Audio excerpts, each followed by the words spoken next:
How to Feed Your Family for $5. Episode 40. This meal is fantastic and we're making it from scratch. Andiamo. You're going to wash about 2 pounds of russet potatoes. I'm doing a small batch just to show you how. The recipe is for a 2-pound batch. Then go ahead and peel your potatoes, cut them into cubes. Then get a pot of water on the stove, heavily salted. Bring the potatoes up to a boil. Just a quick note, ideally baking would be a better option because it'll keep the potatoes more dry.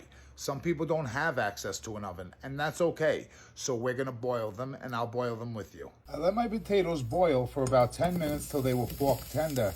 After they boiled, I strained them out really well, and I put them in the same pot that I boiled them in over the heat, just shaking them around for a minute or two. We have to get all that moisture out. Once I let my potatoes steam out in the pot for a minute or two, I got them into a sheet pan, and now I'm going to mash them. You could also do this in a big plate. You want to mash them and spread them apart just to release more steam. After a couple of minutes, feel your potatoes. They should be dry and grainy. Once they feel dry and grainy, if you have about 2 pounds of potatoes, go ahead and beat up a large egg and add it right into the potatoes. Got that egg in there, you're going to get about 1.5 cups of flour for 2 pounds.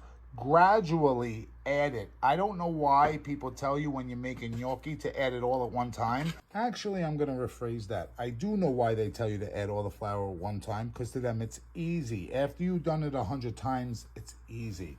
It's easier to slowly incorporate the flour until you get the hang of it. And that's what you should end up with.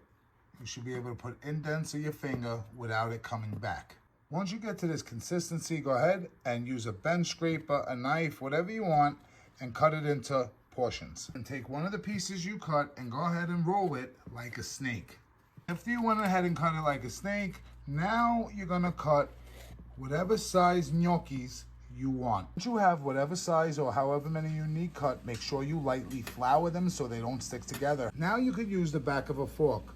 Put the gnocchi down with your thumb and roll. You want to put these lines in there. Once you have your gnocchis pressed and rolled, go ahead and drop them into boiling water. It's been about 1.5 minutes. They're starting to float. We're going to drain them out. Make sure you keep an eye on them. You don't want them to blow out in the water.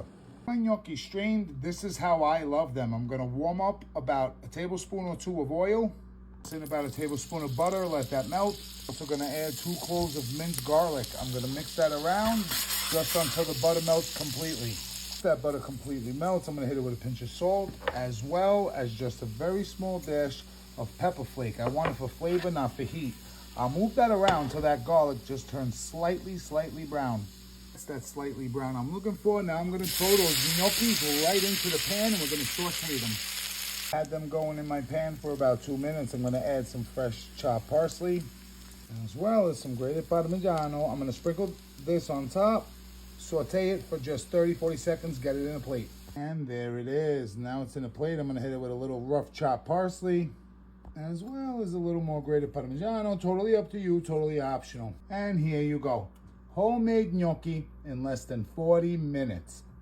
You could put this in a can of tomato sauce. You could buy it at the store for $1 or $1.50. You can make this sauce. You could do whatever you want with it. It's cheap. You can make it for less than $5, and it's absolutely delicious. Best part is, you made it with love because you made it from scratch. Until next time.